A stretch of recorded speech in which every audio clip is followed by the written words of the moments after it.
Cie, 2, 3. Dan sana sadanya, jangan lupa sebelum tonton video ko, tekan tombol subscribe dan aktifkan lonceng notifikasi supaya dan sana bisa menonton video-video terbaru dari kami. Komen serta share ke kawan-kawan ya. Kali ini kita akan membahas tentang Raja Melewar, Jejak Perjuangan dan Warisan Negeri Sembilan. Yuk ditonton videonya sampai selesai, dan sebelum itu jangan lupa untuk subscribe, like, komen, dan aktifkan notifikasi agar Dunsana tidak ketinggalan dengan video-video terbaru kami.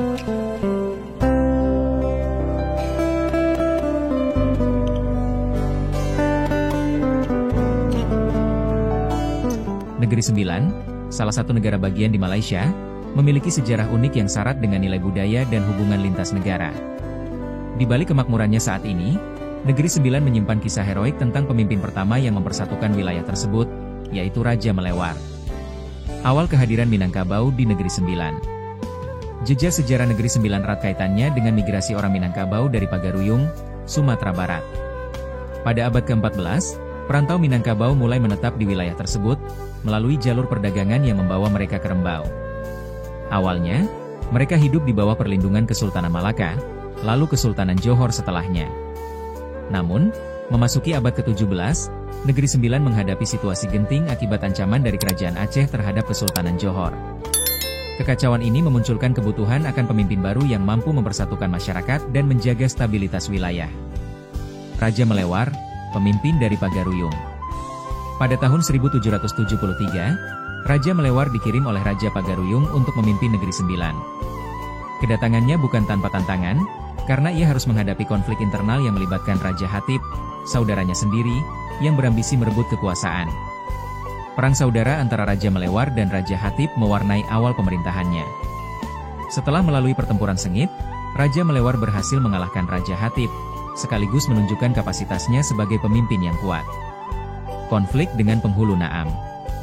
Setelah kemenangan atas Raja Hatip, Raja Melewar kembali dihadapkan pada tantangan lain, yakni perlawanan dari penghulu Naam, mertua Raja Hatip.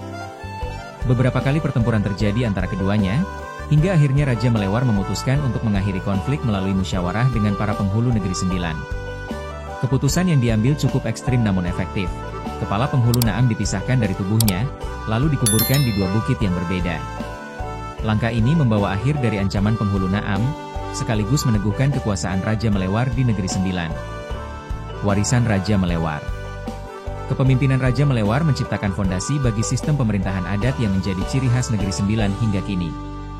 Gelar yang dipertuan besar yang disematkan kepadanya menjadi simbol kekuasaan tertinggi di Negeri Sembilan, yang dijalankan berdasarkan prinsip musyawarah dan adat Minangkabau. Hubungan erat antara Negeri Sembilan dan Minangkabau juga terus terjaga. Banyak masyarakat Negeri Sembilan yang masih memiliki hubungan kekeluargaan dengan orang Minangkabau di Sumatera Barat. Budaya dan tradisi Minangkabau, seperti sistem matrilineal dan adat perpatih, tetap hidup dan menjadi identitas kuat Negeri Sembilan. Orang-orang Minangkabau yang datang belakangan adalah dari suku kampung-kampung asal mereka di Minangkabau. Pada awalnya, kebanyakan yang tiba adalah dari tanah datar dan Payakumbuh. Di Negeri Sembilan, orang Minangkabau hidup berdampingan secara damai dengan orang-orang asli Negeri Sembilan yaitu suku Sakai, Semang dan Jakun. Di perantauan ini, orang Minangkabau ini lebih bertamadun daripada orang asli ini dan berhasil mengambil hati orang asli. Dengan demikian terjadilah pernikahan antara orang-orang Minangkabau ini dengan penduduk asli. Keturunan mereka dinamakan suku Biduanda. Suku Biduanda ini adalah pewaris asal Negeri Sembilan dan apabila hendak memilih pemimpin, maka hanya mereka dari suku Biduanda inilah yang akan dipilih. Dari suku Biduanda inilah asalnya pembesar-pembesar Negeri Sembilan yang dipanggil penghulu dan kemudiannya undang. Sebelum wujudnya yang dipertuan besar, Negeri Sembilan adalah di bawah naungan Kerajaan Melayu Johor. Secara ringkas, tanah Melayu ini, pada awalnya dikuasai Kerajaan Sriwijaya tahun 1000-an M, lalu berganti masuk wilayah Kesultanan Melaka. Terakhir dikuasai Kesultanan Johor Riau. Setelah Kesultanan Melaka musnah akibat serangan penjajah Portugis, Sultan Melaka yang terakhir yaitu Sultan Mahmud Shah bersama para pengikutnya termasuk orang laut mendirikan Kesultanan Johor Riau dengan ibu kotanya berpusat di Pulau Bentan. Tidak berapa lama kemudian, tentara Belanda telah berhasil merampas negeri Melaka dari tangan penjajah Portugis. Tahun 1699, Raja Kesultanan Johor Riau yaitu Sultan Mahmud Shah II meninggal setelah dibunuh Panglima Bintan bernama Megat Seri Rama.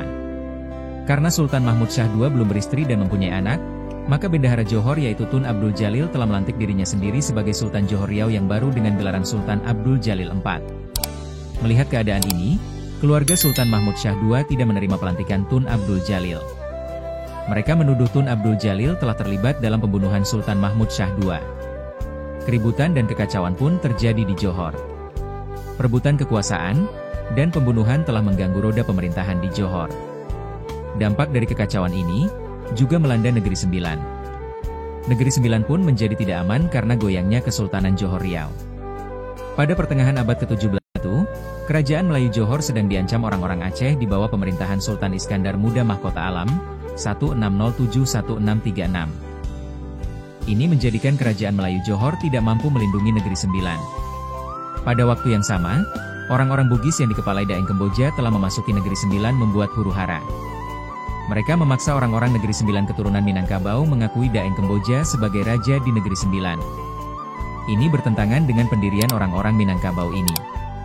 Oleh sebab itu, orang Minangkabau ini lalu meminta kesediaan Sultan Johor sebagai penguasa dan pelindung mereka di tanah rantau. Namun, masalahnya tidaklah segampang membalik telapak tangan. Sebab Daeng Kamboja, bangsawan dan petualang Bugis, menjadi yang di Pertuan Muda Johor saat itu mengklaim sebagai penguasa Negeri Sembilan.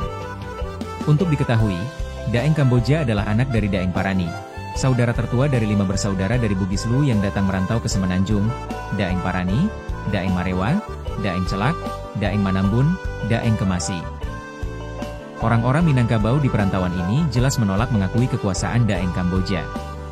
Sayangnya, pada masa itu Kerajaan Johor Riau telah melemah dan memang tak mampu lagi melindungi daerah naungannya, Negeri Sembilan dari serangan orang-orang Bugis. Ketika orang Minangkabau meminta perlindungan, Raja Muda Johor Riau tak cukup punya nyali, berseberangan dengan Daeng Kamboja.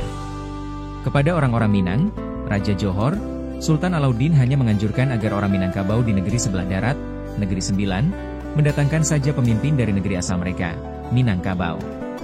Lewat satu musyawarah, akhirnya Dato Undang dan Dato Penghulu, Datuk, pemimpin orang Minangkabau di Negeri Sembilan, mengambil keputusan. Isi keputusan, mereka mengirim wakil mereka untuk memohon seorang putra raja dari Pagaruyung agar dijadikan raja di Negeri Sembilan.